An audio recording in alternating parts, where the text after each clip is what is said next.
بسم اللہ الرحمن الرحیم۔ السلام علیکم everyone, my name is Siddiqa Saleem and welcome back to my channel. انشاءاللہ آج ہم ہدایت النحو والمرفوعات چیپٹر میں لاسٹ کی 2 فصلوں کو پڑھیں گے، جو کہ ہمارے پاس اسم ما ولا المشبہتان بلیسا کے حوالے سے ہے، اور ایک جو ہے خبر لا اللاتی لنفی الجنس کے بارے میں، ٹھیک ہے۔ تو اللہ تعالیٰ سے دعا ہے کہ اللہ تعالیٰ اس پڑھنے پڑھانے کو اپنی بارگاہ الہی میں قبول و منظور فرمائے، آمین ثم آمین۔ تو اسٹارٹ کرتے ہیں لیکچر کو۔ فصل اسم ما ولا المشبہتان بلیسا، یہ فصل جو ہے وہ اسم کے بارے میں ہے، اس اسم کے بارے میں جو لا المشبہتان بلیسا کا ہو، ٹھیک ہے۔ ما ولا المشبہتان بلیسا کے اسم کو اس فصل میں پڑھا جائے گا، ڈسکس کیا جائے گا۔ هو المسند، اب اس کی تعریف بتا رہے ہیں کہ ما اور لا المشبہتان بلیسا کا اسم کیا ہوتا ہے۔ هو المسند الیہ، یہ مسند الیہ ہوتا ہے بعد دخولہا، اس کے داخل ہونے کے بعد۔ جیسے انا اور اس کی خبر میں پڑھا تھا ہم نے کہ انا کی خبر جو ہے وہ اس کے داخل ہونے کے بعد مسند ہوتی ہے، اسی طرح کانا کے بارے میں پڑھا کہ کانا کا اسم وہ اسم ہوتا ہے جو اس کے داخل ہونے کے بعد مسند الیہ ہو۔ اسی طرح ما اور لا المشبہتان بلیسا کا اسم جو ہے وہ اسم ہوتا ہے جو ان کے داخل ہونے کے بعد مسند الیہ ہو۔ نحو ما زید قائما، ٹھیک ہے۔ اس کی مثال کیا بتائیے؟ ما زید قائما، زید کھڑا نہیں ہے۔ ولا رجل افضل من کا، کوئی مرد آپ سے افضل نہیں ہے۔ ولا رجل افضل من کا، کوئی مرد آپ سے افضل نہیں ہے۔ ویختص لا بالنکرۃ، اور لا جو ہے مخصوص ہے کس کے ساتھ؟ نکرہ کے ساتھ۔ لا مخصوص ہے نکرہ کے ساتھ۔ ویعم ما بالمعرفۃ والنکرۃ، اور ما جو ہے وہ معرفہ اور نکرہ دونوں کے لیے آتا ہے، ٹھیک ہے، عام ہے۔ ویعم ما عام ہے بالمعرفۃ والنکرۃ، نکرہ اور معرفہ کے ساتھ۔ یعنی کیا بتایا گیا کہ لا آپ صرف اور صرف نکرہ کے ساتھ لائیں گے، لا کو صرف نکرہ کے ساتھ لائیں گے۔ جیسے لا رجل افضل منکا میں دیکھیے لا جو ہے لا رجل نکرہ اسم پر داخل ہے، تو پتہ چلا لا صرف نکرہ کے لیے آتا ہے، اور ما نکرہ کے لیے بھی آ سکتا ہے اور معرفہ کے لیے بھی۔ یعنی جیسے ہم نے زیدن کے حوالے سے جملہ بنایا، زید ایک پراپر ناؤن ہے، زید ایک مخصوص شخص کا نام ہے، اس کے لیے ہم نے ما استعمال کیا، اور ما کے ساتھ ہم رجل کے ذریعے سے بھی جملہ بنا سکتے ہیں۔ یعنی ہم یہ بھی کہہ سکتے ہیں ما رجل قائما، ٹھیک ہے، کیونکہ ما عام ہے، اس میں نکرہ اور معرفہ کا کوئی اعتبار نہیں ہے، یعنی دونوں کے ساتھ آ سکتا ہے، جبکہ لا جو ہے صرف نکرہ کے ساتھ آتا ہے۔ اب اس کی تشریح کو دیکھیں، فصل اسم ما ولا مشبہتان بلیسا، یعنی یہ فصل جو ہے نا، فصل کی تشریح کس فصل کی؟ کہ اسم ما اور لا مشبہتان بلیسا کا ہوتا ہے۔ ما اور لا کا اسم وہ ہے جو ان دونوں میں سے کسی ایک کے داخل ہونے کے بعد مسند الیہ ہو، یعنی ما کا اسم بھی مسند الیہ ہوگا ما کے داخل ہونے کے بعد، اور لا کا اسم بھی مسند ہوگا لا کے داخل ہونے کے بعد، ٹھیک ہے۔ یعنی ان دونوں کے داخل ہونے کے بعد اسم مسند الیہ ہو، یہی مسند الیہ، یعنی کہ ما اور لا المشبہتان بلیسا کا اسم کہلائے گا۔ ما اور لا کے اسم کی قید لگا کر مصنف رحمۃ اللہ علیہ نے ما اور لا کے اسم کے علاوہ تمام مسند الیہ کو خارج کر دیا ہے۔ مسند الیہ اور بھی ہوتے ہیں، لیکن ما اور لا کے قید لگانے کے بعد کہ وہ مسند الیہ جو ان کے داخل ہونے کی وجہ سے مسند الیہ بنے، وہ اسم جو ان کے داخل ہونے کی وجہ سے مسند الیہ بنائے، جب انہوں نے اس طرح کی عبارت کہی تو اس کے علاوہ تمام مسند الیہ جن پر کوئی اور لفظ داخل ہوتا ہے وہ جو ہے خارج ہو گئے، بلکہ صرف کون باقی رہ گیا؟ ما اور لا المشبہتان بلیسا کا اسم باقی رہ گیا، ٹھیک ہے۔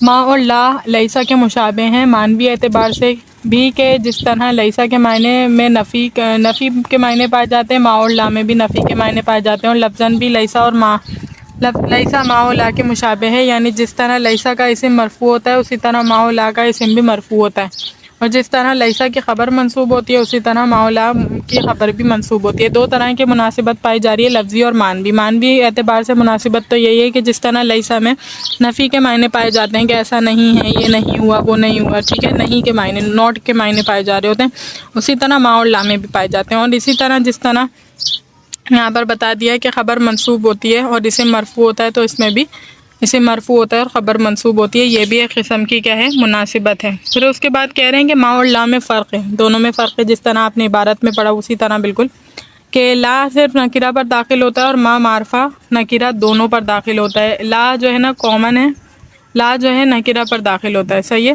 لا نکرہ پر داخل ہوگا اور ما نکرہ اور معرفہ دونوں پر داخل ہوگا۔ لا مطلق نفی کے لیے آتا ہے اور ما حال کی نفی کے لیے آتا ہے۔ لا کس کے لیے آتا ہے؟ مطلق نفی، جبکہ ما جو ہے وہ حال، کسی بھی حالت کی اسپیسیفک کوئی حالت ہوگی جس کی نفی کے لیے ما کو لے کر آیا جائے گا۔ لا کی خبر پر با زائدہ کا داخل ہونا ناجائز ہے، بخلاف ما کی خبر کے ٹھیک ہے، اس کی خبر پر با کا داخل ہونا جائز ہے۔ لا کی خبر پر آپ با داخل نہیں کر سکتے، صحیح ہے، با زائدہ داخل نہیں کر سکتے، جبکہ ما کی خبر پر آپ با زائدہ داخل کر سکتے ہیں۔ جیسے مثالوں میں دیکھیے، ما زیدن بقائمن، اکثر و بیشتر آپ نے اس طرح کی مثالیں دیکھی ہوں گی۔ ما زیدن بقائمن، اب دیکھیے جملے پر ما داخل تھا، ٹھیک ہے، جب ما داخل تھا تو اس کے آخر میں خبر پر با داخل کرنا درست ہوا تو کہہ سکتے ہیں اس طرح، لیکن لا رجل بقائمن نہیں کہہ سکتے، ٹھیک ہے، نہیں کہا جا سکتا۔ اسی وجہ سے ما کی مشابہت لیسا کے ساتھ زیادہ ہے، اور کیونکہ لیسا کا اسم بھی مرفوع اور نکرہ دونوں ہو سکتے ہیں، ٹھیک ہے، یعنی کہہ رہے ہیں کہ اب کس کی مشابہت کس کے سے زیادہ ہوئی، لیسا کا اسم، لیسا کی مشابہت جو ہے وہ ما سے زیادہ ہے۔ ما جو ہے ہم نے جس کے بارے میں کہا کہ معرفہ اور نکرہ دونوں پر داخل ہوتا ہے، اس کی مشابہت جو ہے لیسا کے ساتھ زیادہ ہے، کیونکہ لیسا کا اسم بھی معرفہ اور نکرہ دونوں ہو سکتے ہیں۔ لیسا کی خبر بھی حال کی نفی کے لیے آتی ہے، اور لیسا کی خبر پر بھی با داخل کرنا جائز ہے۔ تینوں باتیں جو ہم نے ما میں پڑھی نا کہ ما میں با زائدہ کا داخل کرنا جائز ہے، حال کی نفی کے لیے آتا ہے، اور خبر اور جو ہے نا اسی طرح ہم نے بتایا کہ مشابہت پائی جاتی ہے، ٹھیک ہے، لیسا کا اسم معرفہ اور نکرہ دونوں ہو سکتا ہے، یہ والی بات بھی ہے۔ تو یہ تینوں مشابہتیں اس میں بھی پائی جاتی ہیں، لیسا بھی میں بھی پائی جاتی ہیں، لہذا لیسا کی مشابہت ما کے ساتھ زیادہ ہے۔ اس کے بعد دوسری فصل کو دیکھیے، فصل قبر لا التی لنفی الجنسی۔ اب یہ فصل جو ہے وہ قبر لا یعنی لا کی خبر کے بارے میں ہے، التی لنفی الجنسی، جو کہ ایسا لا جو کہ نفی جنس کے لیے ہوتا ہے، ٹھیک ہے، یہ جو فصل ہے وہ خبر کے بارے میں، کس کی خبر کے بارے میں، لائے نفی جنس کی خبر کے بارے میں، ٹھیک ہے۔ والمسند بعد دخولها، اور یہ مسند ہوتا ہے اس کے داخل ہونے کے بعد، یعنی لا کے داخل ہونے کے بعد یہ خبر جو ہوتی ہے وہ کیا ہوتی ہے، مسند۔ آپ ہمیشہ یاد رکھیے گا کہ آپ کے پاس مبتدا یا اسم جو ہوتا ہے وہ مسند الیہ ہوتا ہے، اور خبر جو ہے وہ مسند ہوتی ہے۔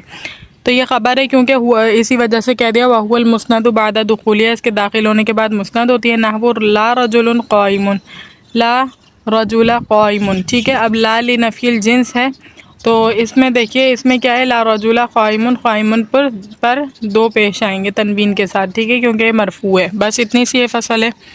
اب اس فصل کی تشریح دیکھیے، فصل خبر لا لنفی الجنس، لا نفی جنس کی خبر بھی مرفوع میں سے ہے، مرفوعات میں سے ہے۔ لا نفی جنس کی خبر وہ ہوگی جو مسند ہوگی اس کے داخل ہونے کے بعد۔ لا نفی جنس کے اسم کی قید سے باقی تمام اسما چاہے وہ افعال ناقصہ کے ہوں، حرف مشبہ بالفعل کے ہوں، یا ما و لا المشبہتان بلیسا کے ہوں، خارج کر دیا گیا، ٹھیک ہے۔ یعنی کہ جب انہوں نے کہا کہ اس خبر کی بات کی جا رہی ہے جو مسند ہے آپ کے پاس لا نفی جنس کے داخل ہونے کے بعد، تو اس میں تمام قسم کی خبریں نکل گئے، خواہ افعال ناقصہ کی خبر ہو، ما و لا المشبہتان بلیسا کی خبر ہو، مبتدا کی خبر ہو، کوئی بھی خبر ہو، وہ ساری خبریں نکل گئی، کیونکہ قید لگا دی گئی ہے کہ وہ اللہ یعنی خبر لا لنفی الجنسی کی قید لگا دی گئی ہے، ٹھیک ہے۔ اس کے بعد کہتے ہیں خارج کر دیا گیا ہے، لا نفی جنس کے ذریعے کسی جنس کی صفت کی نفی کی جاتی ہے، ذات کی نفی نہیں کی جاتی، صفت کی نفی کی جاتی ہے، ذات کی نفی نہیں کی جاتی۔ یعنی مطلب یہ ہے، صفت کی نفی کیسی ہوگی کہ آدمی موجود ہیں کسی کمرے میں لیکن ان میں سے کوئی کھڑا نہیں ہے، تو آپ اس وقت لا لنفی الجنسی لے کر آئیں گے، ٹھیک ہے۔ لا نفی جنس کے ذریعے کسی جنس کی صفت کی نفی کی جاتی ہے، ذات کی نفی نہیں کی جاتی، جیسے اس مثال میں لا رجل قائمن میں رجل کی نفی نہیں کی گئی بلکہ اس کے قیام کی نفی کی گئی ہے، کہ مرد کھڑا ہوا نہیں ہے، کوئی مرد کھڑا ہوا نہیں ہے، یہ مطلب نہیں ہے کہ کوئی آدمی ہی نہیں ہے، صحیح ہے۔ امید کرتی ہوں لیکچر اچھی طریقے سے سمجھ آیا ہوگا۔ اللہ تعالیٰ سے دعا ہے کہ اللہ تعالیٰ اس پڑھنے پڑھانے کو اپنی بارگاہ الہی میں قبول و منظور فرمائے۔ السلام علیکم۔